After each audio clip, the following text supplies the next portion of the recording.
be, I mean, I hope you applaud when I finish, as you did, before I even started. Look, thanks for the warmth of your welcome. And I want to start by thanking Marie, not just for inviting me here today, but for the leadership, Marie, that you give to the Jewish community. I think, well, I'm sure you couldn't have imagined what you would be dealing with when you took this on. But I think the way you and the rest of the leadership of the community are dealing with this has been absolutely magnificent. So I want to thank you for that, and I want to thank you as well for your help and encouragement and support to me and to other MPs who've tried to sort of speak out about this. So I'm going to speak for a few minutes, and then yes, of course, let's have a discussion and try and answer your questions. I want to start by saying this as well. I know from speaking to so many of you how distressed you are by what's happened in the Labour Party, the great offence that has been caused.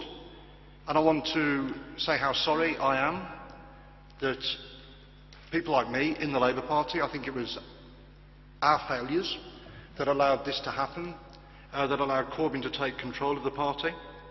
I want to say this as well, Marie, before I really sort of start, and I do not think that you should be thanking someone who was elected, someone who's been a member of the Labour Party for 35 years, for standing up to racism. I mean, as far as I'm concerned, that's a basic requirement. I can't understand why more people in the Labour Party are not doing that. I'll talk a little bit more about that in a few minutes. Just by way of background, I'm not Jewish myself. I represent a town with no Jewish community at all. Some Labour MPs, they say to me, Ian, why do you do this? Why have you picked this fight? Why have you chosen to do this? And I think this. I think that if Luciana Berger or Louise Ellman or Margaret Hodge or Ruth Smeeth, they don't have a choice about confronting anti-Semitism. I think all of you don't have a choice about dealing with anti-Semitism either. And I think if they don't have a choice, and if you don't have a choice, then people like me shouldn't have a choice about this either. And I say this to them as well. I don't have to be sleeping rough on the streets to campaign against homelessness. I don't have to be unemployed to fight for jobs for people. I don't have to be a Muslim to be appalled about Islamophobia. And I don't have to be Jewish to know that anti-Semitism is wrong. I don't have to be Jewish to know that. And I have never been more certain of anything in all my time in politics. I know my responsibility on this issue.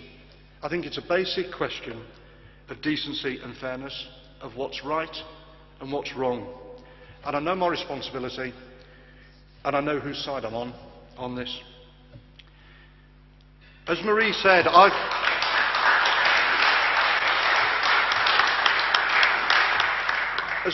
been an MP for 14 years. I'm very privileged. I represent the town I grew up in. But my dad came to the UK as a 10-year-old Jewish refugee in 1939 from what was then Czechoslovakia. His mum, and he was the only member of his family to escape, his mum and his sisters were murdered in Treblinka. And I tell you that because I want to explain that I grew up listening to him talk to me about the Holocaust, but talk to me about racism and prejudice as well. I remember as a child he was involved in setting up what was then called the Community Relations Council in Dudley. So I was brought up with these values, and it was those values that motivated me to join the Labour Party as a teenager. And as a student I volunteered for Searchlight, infiltrating meetings of the National Front. It's now called Hope Not Hate. It's the same campaign. The first thing I did when I became an MP was to lead a campaign to drive the BNP out of Dudley. Last year I organised a rally in the it was to show pride in the diversity and unity of communities in the West Midlands. Hundreds of people came to that, and we held it in the same room, in the same hotel where Enoch Powell had delivered his famous Rivers of Blood speech 50 years to the day before. And we did that to show that he'd been wrong and to celebrate the unity and diversity that we have in the West Midlands. And each year in Dudley, a town, as I say, with no Jewish community at all, I work with the Holocaust Educational Trust, and we organise one of the country's largest Holocaust commemorations. It's really a meeting against racism. That's actually what it is about. So I'm appalled and ashamed that a party that's had such a long tradition of fighting racism has caused such huge offence and distress to the Jewish community. I think under Jeremy Corbyn's leadership, they go way beyond legitimate and passionately held views about the plight of the Palestinians and clearly tip over into anti-Semitism. But for others, it's much more fundamental, whether it's Ken Livingstone's sort of crazed ravings about Adolf Hitler, or senior members of the Labour Party legitimising the myth that Jewish people were the main financiers of the slave trade, or outrageous comparisons between Israel and the crimes of the Nazis. Jewish MPs, particularly women, have been subjected to the most horrendous abuse and violent threats, being told they don't have human blood. Luciana needing police protection at the Labour Party conference. Labour members arrested on suspicion of racial hatred. A speaker at a Labour conference fringe meeting saying the Holocaust, yes or no. What did he mean? Yes or no? Right or wrong? That it happened? What did he mean? The Equalities and Human Rights Commission launching the first ever official full investigation into a political party.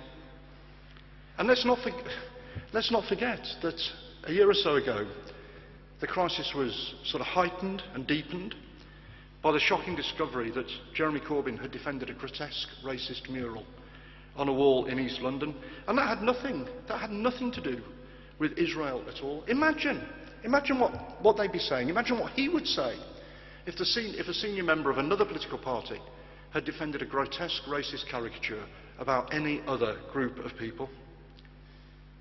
You don't have to. I don't agree with Donald Trump on many things, but you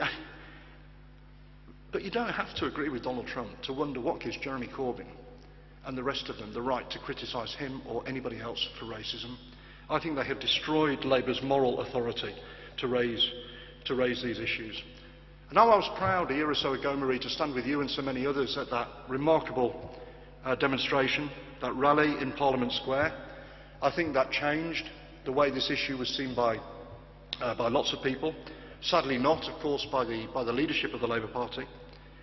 The thing that really struck me about that was that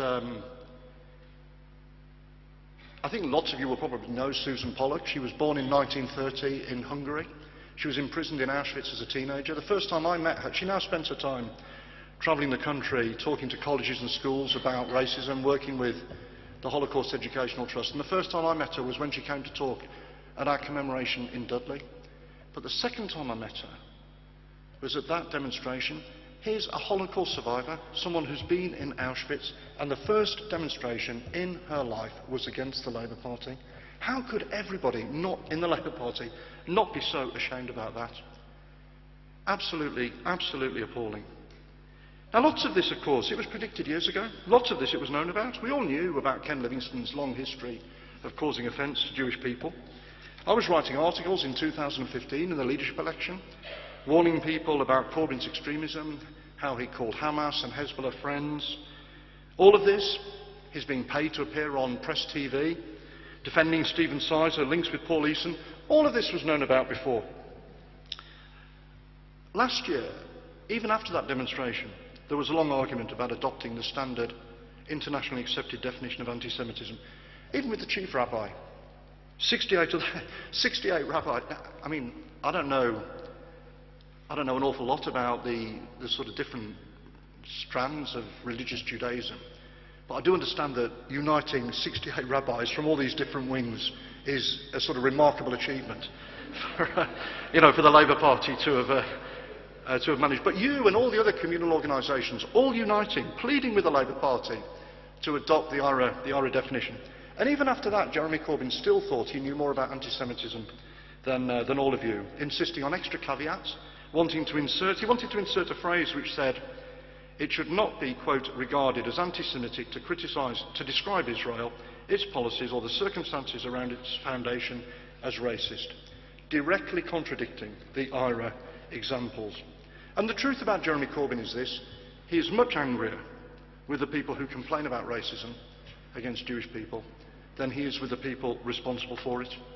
He is so convinced of his personal virtue and impeccable anti-racist credentials that he thinks it's impossible to believe that he's guilty of of any of this. He really does believe, I promise you this, he really does believe that he's the victim in all of this. That's what Jeremy Corbyn thinks. Now look at Pete Willsman. Look at Pete Willsman. He shouldn't even have been in the Labour Party, let alone serving on its most important committee. Even after his appalling comments last year were revealed, they re-elected him.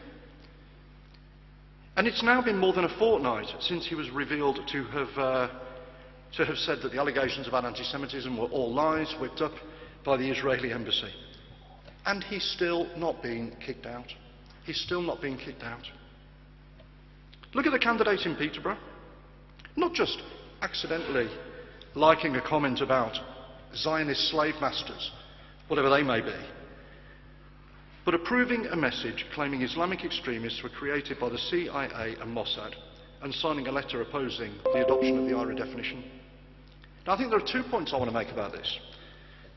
I think the first one is, and I think it's so instructive, this episode, the first one is that the Labour Party either did not check what she'd said or didn't care. Either way, it shows that they're not taking it seriously and that as an institution they couldn't really care less about this problem. And second, and I think this is the really appalling thing about what's happened in the Labour Party, is that before Jeremy Corbyn, this sort of thing, it would have existed in the sort of fringes, on the extreme fringes, but it would not have been part of the general day-to-day debate and discussion in the Labour Party. You would not have had so many people talking about these things. But now we can see how these appalling views and these crazed conspiracy theories, how they become normal under Jeremy Corbyn. And people who would never have thought about these things before, people who would never have thought about these things, would never have been able to find Israel on a map, most of them. They've suddenly become obsessed with it. They've suddenly become obsessed with it, and their views about Israel and Palestine have become part of their identity.